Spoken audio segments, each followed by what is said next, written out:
Dans un monde en pleine tourmente, il peut être facile de perdre foi en l'humanité.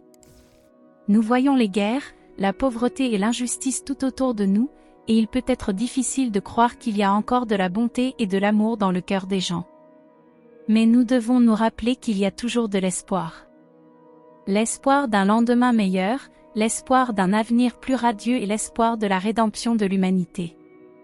La Bible nous enseigne que nous sommes tous à l'image de Dieu et que nous sommes appelés à nous aimer les uns les autres comme nous nous aimons nous-mêmes.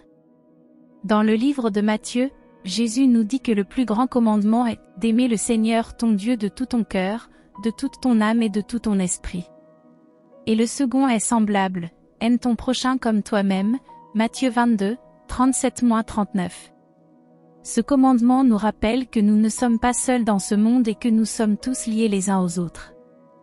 Lorsque nous aimons notre prochain comme nous-mêmes, nous faisons preuve de compassion et de gentillesse à l'égard de ceux qui nous entourent.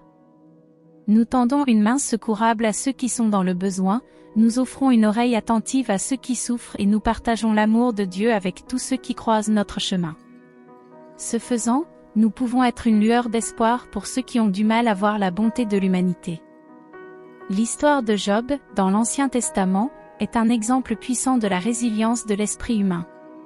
Bien qu'il ait été confronté à des pertes et à des souffrances considérables, Job a gardé une foi inébranlable et s'est fié au plan de Dieu. Il a dit, « L'Éternel a donné, et l'Éternel a repris, que le nom de l'Éternel soit béni. » Job 1h21.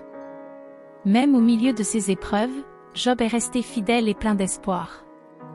Nous aussi, nous pouvons trouver l'espoir au milieu de nos propres luttes. Nous pouvons nous tourner vers Dieu dans la prière, sachant qu'il entend nos cris et comprend notre douleur.